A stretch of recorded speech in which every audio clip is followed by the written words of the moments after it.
Alors, on a d'abord parlé de la peur chez l'enfant. On a vu qu'il y avait une conséquence logique, qui était logique pour les autres, mais pas forcément pour nous, qui était que dans une idéologie de la souffrance, il fallait chercher les traumas. On a vu que l'enfance, c'était le royaume des peurs, et que c'était, on va dire, sans être dans une vision binaire qui dit il n'y a que les gamins qui ont peur, les adultes ne l'ont pas, en tout cas que c'est un terreau favorable à leur expansion. Donc on a vu, avant de rentrer dans des conseils concrets, que la première chose était de changer ce terreau-là et de travailler sur un terreau d'adultes. On a évoqué dans un point 1, dans un 1.1 ou un 1.2, je ne sais plus, la difficulté du passage à l'âge adulte. On a évoqué que ça se faisait en général avec des accélérateurs de croissance.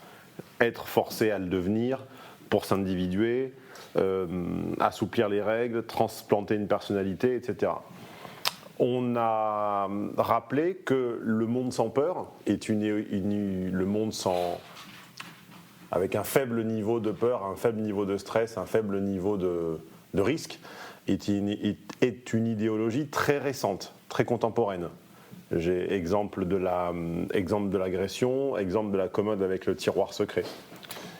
On a rappelé que la peur, en dépit de ce que l'on voudrait l'annihiler et de ce que l'on voudrait ne plus jamais en entendre parler, paradoxalement présentait pour nous, pas des bénéfices, pas des avantages, mais on se sentait plus vivant. C'est ce qu'on a appelé la partie la peur, un supplément de vie. Un être vivant, on joue à se faire peur. Les enfants et les ados jouent à se faire peur. Prestige du film d'horreur devant lequel on n'a pas peur. Expérience de NDE, Near Death Experience, qui disent tous qu'on ne se sent jamais aussi vivant que dans les instants précédant la fin. On a ensuite vu que la peur est ce petit être vivant qui ne répond pas aux règles de la logique, parce qu'on peut savoir qu'elle va disparaître, savoir qu'elle est erronée, savoir qu'elle est anticipatoire, savoir qu'elle est simplement de passage, elle est pourtant réelle. On a vu enfin deux techniques, une bonne et une mauvaise, plutôt une mauvaise d'abord et une bonne ensuite, pour commencer à s'en détacher. La très mauvaise, c'est pas moi qui l'invente, je ne l'ai vu pratiquer que par des filles, qui consiste en gros à faire semblant. C'est-à-dire, ma porte ne ferme plus, pour ne pas m'inquiéter d'un cambriolage, je fais semblant qu'elle ferme quand même et je l'ouvre avec un badge, alors qu'il suffit de la pousser.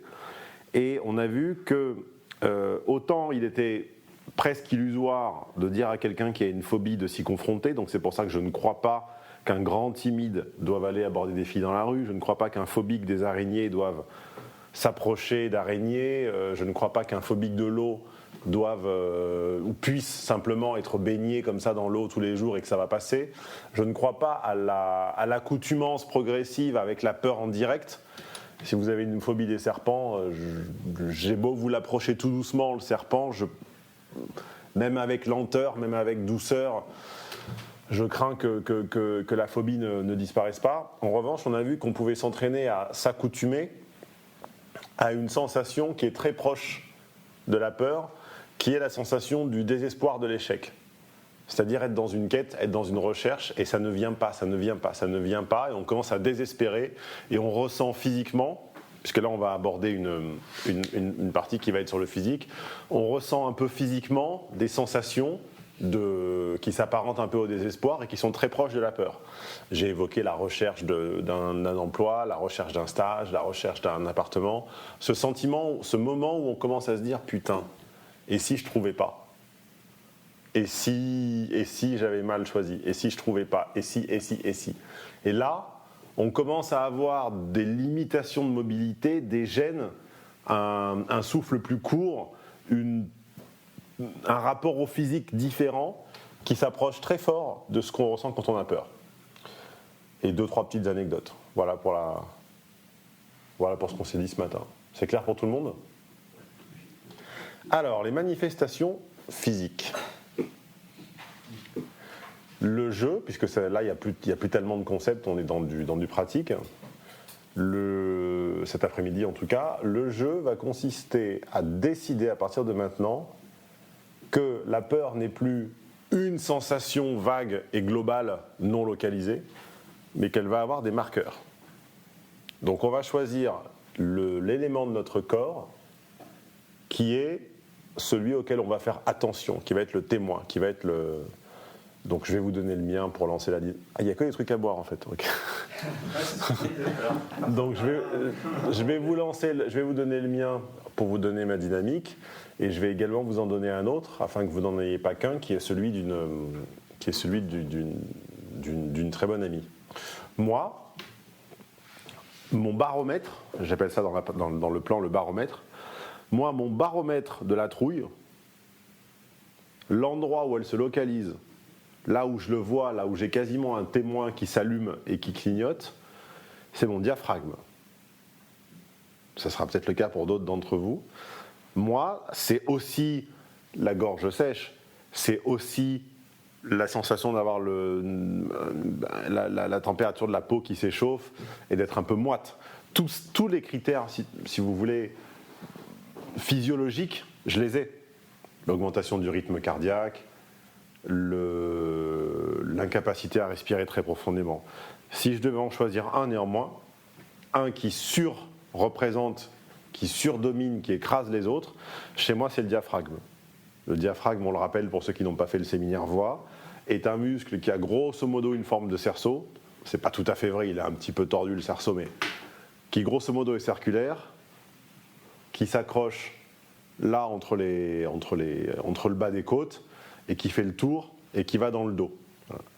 Celui-ci, pour moi, c'est mon marqueur. Je sais que ça va se loger là. Celui de ma très très bonne amie Sophie, dont je parle régulièrement, elle, c'est pas le diaphragme, c'est les cheveux. C'est une fille qui a les cheveux très longs, elle a de très beaux cheveux, très lisses, très longs. Quand ça va pas, elle me dit, moi je le sens à mes cheveux. Me demandez pas comment ça s'explique, parce qu'au niveau longueur de cheveux, je vais avoir du mal. Par contre, elle me l'a, oui, il a allumé Thomas B. Elle me l'a confirmé, fait vérifier. Son gut feeling n'est pas dans son gut. Son gut feeling, c'est ses cheveux. Elle les touche, elle les sent, et s'ils se mettent à friser, à onduler, à faire des nœuds, à n'importe quoi, c'est qu'elle est en stress total. Mais dans l'instantané, quoi. Dans la seconde. Ou sur une peur plus longue, plus lancinante. Peut-être pas dans une échelle de temps d'une seconde, mais dans une échelle de temps de quelques minutes ou dizaines de minutes. Oui, c'est ce que je dis. Hein. Enfin, c'est non, c'est pas sur une année. C'est assez étonnant, mais pourquoi pas. Ouais. Donc, à vous de jouer. On a tous, quand on a la trouille, on a tous les mêmes manifestations physiologiques. En termes de priorité, quel serait votre marqueur à vous ? On a tous le rythme cardiaque un peu plus rapide, on a tous un peu chaud, on a tous... voilà. Mais si vous deviez en noter un, est-ce que ça se loge dans quoi ? Est-ce que c'est... Je vous donne des exemples. Est-ce que ça peut être une sensation que... Ça peut être par exemple que l'ouïe baisse. C'est-à-dire que tout à coup, vous êtes moins à l'écoute et votre embrayage, l'embrayage CF, programme timidité, il vous met que à l'écoute de ce qui se passe à l'intérieur et vous n'êtes plus plugué. Est-ce que c'est la transpiration ? Est-ce que vous avez mal à la tête ? Est-ce que vous faites craquer les doigts, comme Marc ? Est-ce que vous vous mettez à vous balancer, à avoir un geste genre vous touillez votre verre, ou vous balancez d'un pied sur l'autre ? Est-ce que vous avez des raideurs au niveau du cou ? Est-ce que vous avez mal au ventre ? Est-ce que vous avez mal au dos ? Est-ce que vous avez chaud ? Est-ce que vous avez froid ?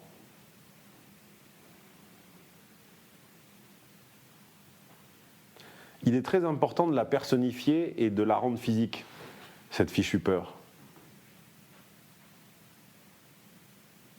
Faut qu'on dise... Oui, c'est une question. Oui. En général, quand la phrase commence par « est-ce que », c'est plutôt une question. Ok. Moi, c'est le ventre. C'est quoi le ventre? Ça veut rien dire le ventre. C'est-à-dire que ça gargouille et après on va en rester là, mais voilà. En gros, c'est vraiment.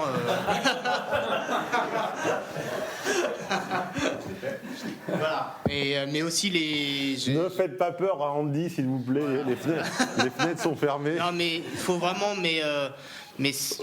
Moi, je me rappelle un de mes stages qui était infernal. Il n'y a pas d'autre mot. Mais ça. Dans la société Tréf. Voilà, exactement. C'était vraiment. Je sentais par le ventre que ça allait pas. Et il fallait que j'attendais, je regardais les jours pour ça va pas quoi. Je regardais les jours avant la fin de mon stage et ça je pense que ça a été vraiment mais d'une violence inouïe quoi. Enfin, voilà. C'est drôle parce que F normalement c'est la douceur, c'est l'empathie, c'est la. Non, mensonge. C'est la mère, c'est la maternité. Ça peut pas être méchant des F qui travaillent ensemble. Tu le sais. Non, je ne sais pas. Alors moi également c'est le ventre mais peut-être le diaphragme. Non, c'est quoi le ventre? Entre là et là c'est quoi? Je sais pas, je sens qu'il y a. Oui, tant que vous savez pas, réfléchissez. Je pense que c'est le diaphragme et j'ai un sentiment de vide en moi peut-être. Et donc ça gargouille pas mais c'est une sensation de vide. Je sais pas. Après c'est rien. On vit avec quelque chose depuis la naissance, il est bon un moment de se demander comment ça se manifeste physiquement. Étienne? Alors en cas de grosse trouille, c'est les jambes qui commencent à flageoler, à devenir toutes molles. Comme si je pouvais plus m'enfuir, plus rien quoi. Mais là je parle vraiment de cas, genre il y a vraiment danger physique quoi. C'est les jambes qui sont comme si j'étais pétrifié sur place et que mes jambes me portaient plus. Ça c'est F ça. Moi, je crois que c'est le cœur. C'est le cœur et j'ai l'impression d'avoir comme des aiguilles qui attaquent le cœur. Sinon, je vois pas autre chose, quoi. Ok. Moi, c'est dans la tête. J'ai l'impression que ça va exploser, que j'ai une bombe, c'est le bordel. Vous voyez déjà derrière une terminologie commune le nombre de sensations physiques, à part les deux frères siamois là du fond, toutes les réponses ont été différentes pour l'instant. Et la tête, oui vas-y, la tête Alouette, continue. J'ai l'impression que c'est le bordel, que ça veut sortir de tous les côtés, qu'il y a des mini-bombes dans ma tête. Mini-bombe, ok. Donc pour moi, ça serait deux manifestations, je dirais, le vent, enfin le diaphragme et la température. Enfin, j'ai l'impression d'avoir... Le diaphragme, c'est comme ça. C'est comme si quelqu'un vous enserrez en latéral, en fait. C'est pas ça. C'est vraiment comme si quelqu'un t'empêchait de t'épandre. Ouais, si ça correspond bien. Et en même temps, la température. J'ai l'impression d'avoir super chaud, quoi. Ouais, comme moi.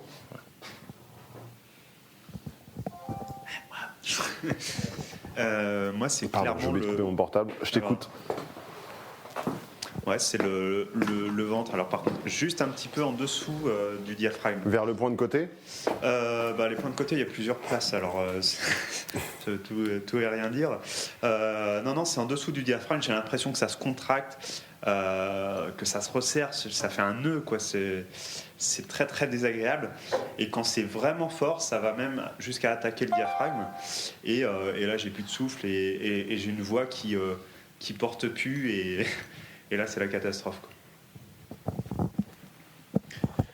J'aurais plutôt dit la tête, avec un rétrécissement des sens, et en même temps une focalisation sur un ou deux points très particuliers. C'est-à-dire, quel point? C'est la peur, c'est la menace qui est en face, l'objet prioritaire que je dois traiter. Et en même temps, tout le reste qui passe un peu à l'assain. Alors moi, ça se manifeste aussi plus ou moins au niveau du cœur, à cet endroit-là. Et c'est une sorte de sensation que je décrirais comme étant une brûlure, et qui remonte d'un seul coup et qui fait exploser les pulsations cardiaques. Ah, c'est violent quand même. Bah, dit comme ça, ouais. Mais ouais, c'est assez. Ouais. Ok, la zone que vous avez tous décrite de façon différente avec un ou deux points communs, comment est-ce que vous la... Quand elle est soumise à l'attaque des forces ennemies, de la peur, comment est-ce que vous la qualifieriez? Comment est-ce qu'elle s'en sort? Est-ce qu'elle est vaincue? Est-ce qu'elle se débat? Est-ce qu'il y a lutte mais qu'elle perd systématiquement? Est-ce que vous perdez le radar? C'est que vous faites cœur, et il répond plus. Est-ce qu'elle vous trahit? Est-ce que vous avez l'impression qu'elle passe dans le camp ennemi? Essayez d'entrer en vous dans une couche de détails encore peut-être plus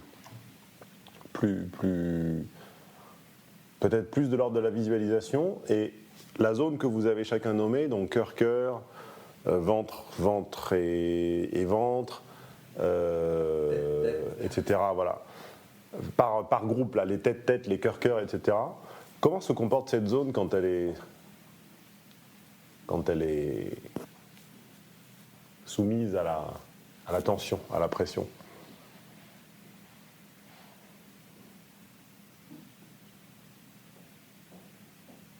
Elle surtravaille. Elle surtravaille. Ok, quoi d'autre? Imaginez l'objet de votre peur, que ce soit une fille qui vous plaît, que ce soit une mygale, une souris, un rat, un adversaire. Techniquement, en fait, tu vas sans doute reconnaître la méthode. Moi, quand j'ai le ventre extrêmement crispé, pris en boule... Non, alors on n'est pas sur la méthode. Oui, ce que je fais, c'est que je respire au niveau des lombaires, dans mes lombaires, pour détendre. Mais malgré ça, ça ne part pas. C'est-à-dire que je compense les effets secondaires sur ce qu'il y a autour de la zone, mais la zone, techniquement, elle est toujours... On n'est pas encore dans la solution. Votre zone faible, d'accord? Votre point faible, la grille la moins résistante, votre porte d'entrée, est soumise à l'attaque de l'ennemi. La peur envoie son cheval de Troie. Chaque cheval de Troie vous vise là où vous êtes le plus faible. La tête, le cœur, le ventre ou les jambes. Grosso modo, j'en ai pas oublié. Qu'est-ce que fait? C'est un mélange de psychologie, de visualisation. Qu'est-ce que fait cette zone? Qu'est-ce que tu veux dire par qu'est-ce que fait cette zone? Ça devient plus... Imaginez que cette zone ne soit plus... Imaginez que cette zone soit un petit être, un petit adulte, avec sa propre autonomie et sa propre indépendance. Et qu'est-ce qu'elle fait quand l'ennemi vient frapper à la porte? Vos jambes sont indépendantes de vous. Ce sont des êtres dotés d'un libre arbitre. La peur vient les saisir. Qu'est-ce qu'elles font? Le sang reflue vers le cœur. C'est comme une marée. Comme si mes jambes se vidaient de leur sang. On chauffe. Et que ça... Tout le sang allait se concentrer dans les organes vitaux, quoi, du tronc, etc. Et ça se délite, quoi, comme s'il y avait plus de... On chauffe. Voilà. On chauffe, mais on n'y est pas.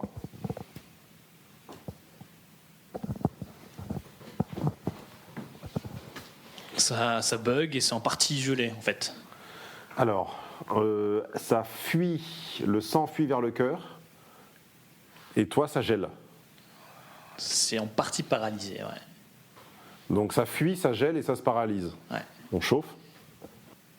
Dans une optique de relation de pouvoir, dans une optique de management, de commandement, qu'est-ce qu'elle fait, qu'est-ce qu'elle vous fait, cette partie faible, cette partie qui est le terreau le plus propice de la peur? Elle nous envoie des douleurs. Non, la douleur est la conséquence. D'accord. Puisque l'ennemi l'attaque. comme disait la publicité Tony Gensil, c'est là que les bactéries attaquent. Je dirais qu'elle vous absorbe. Symboliquement. Elle vous absorbe votre énergie. Non, ça c'est une conséquence. C'est vrai que quand tu as peur, tu n'as pas une énergie de folie, mais c'est une conséquence. Devenez un peu militaire. Imaginez que vous êtes un empire. Elle attaque là où c'est le plus faible. Ça, on est d'accord. Prends le contrôle. S'il vous plaît. On est paralysé, quoi. On ne ressent plus que ça. Imaginez que, alors là c'est difficile parce que ça c'est votre part de hache qui vous en empêche. Là, des filles seraient beaucoup plus à l'aise à ce jeu par exemple. Imaginez que votre libre arbitre, votre adulte individué, celui auquel je vous ai encouré, celui qu'on a défini ce matin comme étant le résistant le plus efficace à la peur, imaginez qu'il soit un chef d'orchestre, qu'il soit un général, qu'il soit un maître d'armée. Et imaginez que chacun de vos membres soit un corps d'armée. L'armée des pieds, l'armée des bras, l'armée des épaules, l'armée des organes vitaux, l'armée des jambes, l'armée du diaphragme, etc. L'ennemi décide systématiquement, l'ennemi c'est la peur, décide systématiquement d'attaquer à cet endroit-là. Ça c'est l'analogie que je vous demande de faire. Et F y arriverait beaucoup mieux. Donc vous avez encore du H, c'est sauvable. Symboliquement, qu'est-ce qui se passe ? Tout le monde comprend le jeu des soldats là ? Que fait votre corps d'armée, tête, cœur, jambes, sphincter ? Il commence à se prendre quelque part. Voilà. En anglais, surrender. Et est-ce que se rendre avant d'avoir livré bataille, c'est F ou H ? Souvenez-vous de l'anecdote de la contrepétrie de Zemmour, les femmes conservent toujours leur cœur au vaincu. Imaginez maintenant que le chef des armées, donc ça, dise au corps d'armée qui depuis des années systématiquement se casse, je réutilise votre jargon, fuit, t'as dit fuir, toi t'as dit geler, et toi t'as dit quoi ? Brûler. Donc imaginez que le corps d'armée de la plaine des Ardennes, là, imaginez que l'envahisseur passe toujours par là, depuis 30 ans, et que systématiquement, depuis 30 ans, le même corps d'armée, avec les mêmes gus qui ont juste un peu vieilli, fuit, gèle ou fout le feu. Qu'est-ce que vous diriez, en tant que Napoléon, à ce corps d'armée-là ? Vous ne pouvez pas le changer, vous ne pouvez pas mettre vos bras à la place de vos jambes, c'est difficile. On ne peut pas les exécuter. Non. Il faut lui résister. Non, tu dirais pas ça comme ça. On les entraîne. Non, qu'est-ce que vous diriez, simplement et bêtement ? Vous êtes des putains de taqueurs. Stop. C'est ça. Premièrement, vous diriez, c'est moi qui commande. On est d'accord ou pas ? 1, c'est moi qui commande. 2, je ne vous demande pas de gagner systématiquement, mais le premier qui se rend, il est fusillé. Ah bah, l'armée, c'est ça. Vous désertez, ou vous vous rendez, ou vous trahissez, normalement vous êtes fusillé. En tout cas, dans l'inconscient collectif, c'est comme ça que ça se passe. Il y a peut-être des cas particuliers, mais...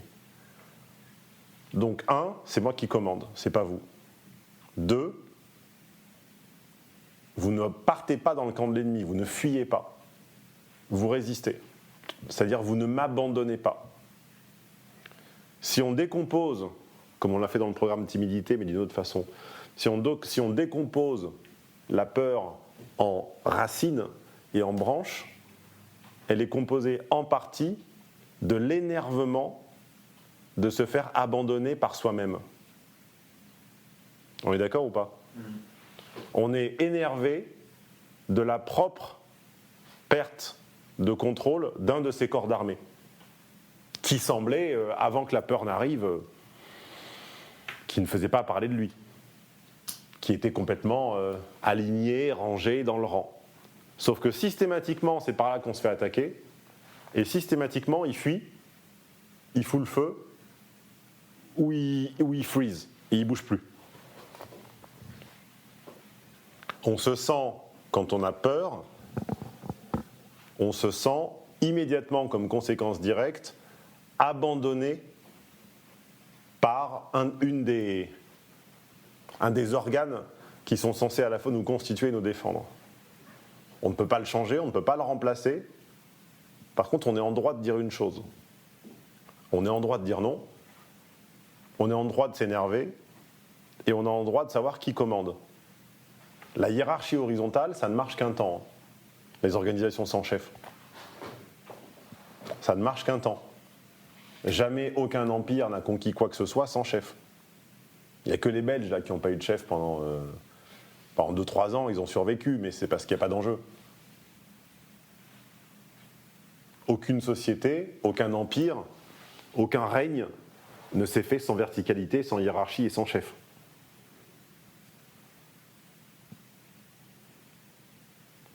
Donc le premier exercice, ça va être que vous savez où est la faille.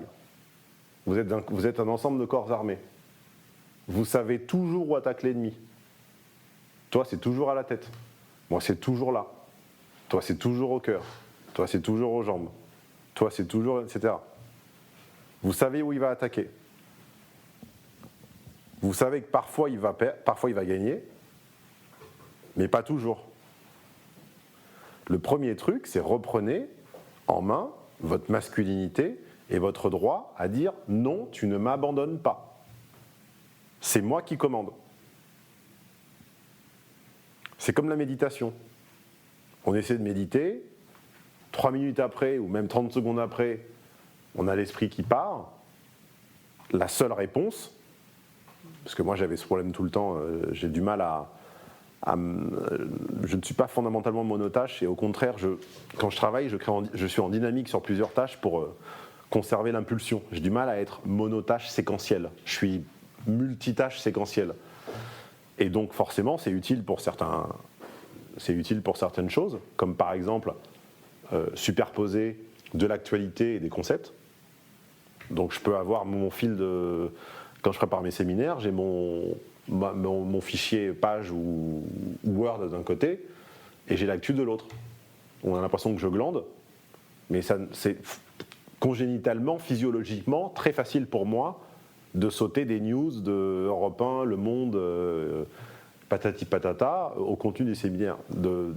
C'est facile pour moi. Donc je ne suis pas séquentiel monotâche, je suis plutôt multitâche tout en même temps. Néanmoins, là, l'exercice, ça va être un peu comme en méditation où il faut parfois ramener son esprit qui s'est barré ailleurs en disant « Oh, c'est moi qui commande, tu restes là ». Là, c'est « Hé, mon diaphragme, c'est moi qui commande. Tu ne m'abandonnes pas. On va peut-être avoir peur à la fin, ok, mais tu ne te barres pas immédiatement en passant en mode « freeze ».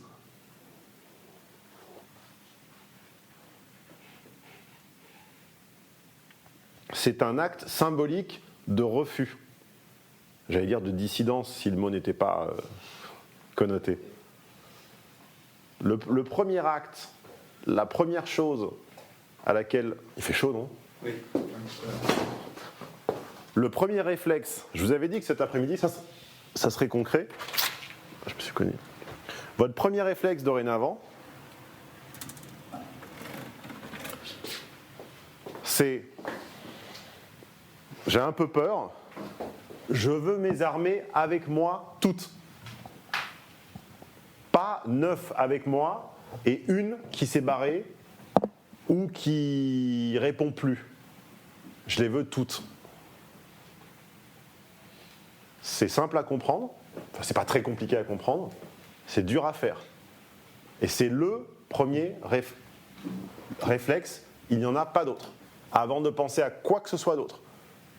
On ne rationalise pas, on n'essaie pas de se rassurer, on n'essaie pas de se dire c'est une fausse peur parce que anticipatoire, parce qu'elle va disparaître dès que j'y serai, ou rationnellement j'ai pas de raison d'avoir peur, ou il ne peut rien m'arriver, ou non, ça ne marche pas ça.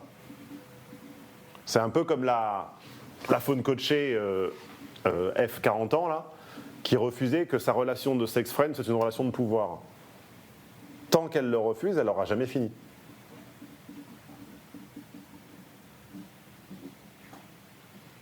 Même si votre ensemble de corps armés de l'extérieur forme un empire cohérent avec une ligne directrice cohérente, de l'intérieur, c'est la pagaille, comme un parti politique. De l'extérieur, ils ont l'air à peu près de pousser dans la même direction, de l'intérieur, ça tire à U et à dia. De l'extérieur, vous devez être un et indivisible. De l'intérieur, ça peut tirer à U et à dia. C'est ce que Cochet appelle se rassembler. Enfin, c'est ce que moi j'ai compris comme se rassembler. Il ne dit pas se concentrer, il dit se rassembler. Se concentrer, ça ne veut pas dire grand-chose. Se rassembler, ça veut dire que dès qu'on a peur, les éléments faibles fuient. Ce sont des lâches. Moi, c'est mon diaphragme et un peu ma posture dorsale. Mes jambes, ça va nickel par contre. Alors là, je peux avoir peur ou pas peur, mes jambes, il n'y a aucun problème. Mon cœur, il n'y a aucun problème. Par contre, je vais avoir le diaphragme comme ça, je vais creuser là et je vais faire ça en fait. Comme ça. Rassembler. Et pas rassembler, c'est pas une façon poétique de dire se concentrer. C'est vraiment, ça n'a rien à voir. C'est hey, toi, on est si là on ne faisait qu'un être et qu'un organisme, et que l'ennemi attendait dehors, et l'ennemi tapait Thomas B et Daniel, et qu'on savait depuis 30 ans que systématiquement ils fuient, ils frisent, ils foutent le feu ou ils gèlent. On dirait quoi ? On dirait ok, on va scoltiner la peur, mais maintenant les deux jumeaux là, vous restez ici. Et à coup de tarte. On peut perdre, mais on perd ensemble. Donc le premier réflexe, c'est ça. Je ne laisse pas mon cœur, mon diaphragme, ma nuque ou quoi que ce soit passer en mode contraction maximale et zéro signal radar. C'est interdit. Et le seul qui peut le décider, c'est vous. Ceci ne vous garantit aucunement que vous n'aurez jamais peur. Ça ne changera pas la face du monde. C'est un prérequis. Si vous avez vos deux corps armés les plus faibles qui déjà, dès l'entrevue de la prémisse du peut-être début du combat, on fait cassos, drapeau blanc et démerdez-vous, ça va mal se passer. Pourquoi ? Parce que quand bien même les 80 ou 90% restants peut-être pourraient l'emporter, vous êtes intrinsèquement énervé de votre propre défaite, de votre propre fuite. Et ça vous énerve tellement que du coup, l'énergie qui vous resterait, vous l'utilisez plus à combattre l'ennemi, vous l'utilisez à vous dire « mais qu'est-ce que t'es con d'avoir peur ?» C'est exactement mon point en fait. En gros, il faut se dire non au moment où la peur commence à apparaître, si j'ai bien compris ce que... Quand tu sens qu'il va y avoir un conflit, tu chopes, c'est quoi toi ? C'est ton diaphragme ? Ouais, c'est ça. Tu chopes ton diaphragme et je sais pas quoi, et tu dis, toi tu restes ici. D'accord, mais comment t'évites qu'au moment où tu commences à D'abord tu décides. À te rassembler ? D'abord tu décides. Non. Voilà, maintenant toi tu restes là. C'est un acte de dissidence, de combat, de symbolique. Non, je te suis là-dessus, mais comment tu évites que ça se mette à boucler en fait de façon interne ? En gros, où t'arrêtes pas de te dire non, enfin, je sais pas comment expliquer.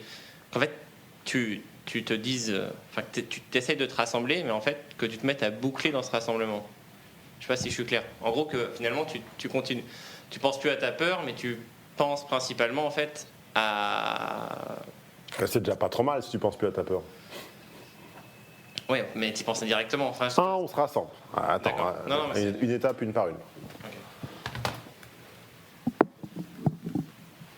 2, une fois qu'on a dit, toi tu restes là, fuck, tu bouges pas, on vérifie qu'il est resté là. Ça se fait par le toucher ou la respiration.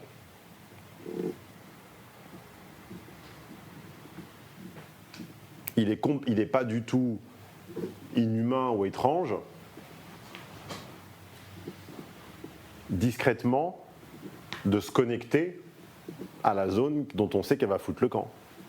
Que ce soit là, que ce soit là, que ce soit là. Même de faire ça si c'est la tête. Bon, écoute.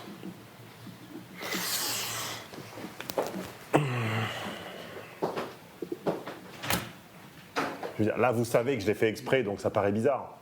Vous ne le sauriez pas, ça ne vous aurait pas choqué. Donc, on a perdu un... Voilà, ça y est, il a déserté. Le corps armé a déserté.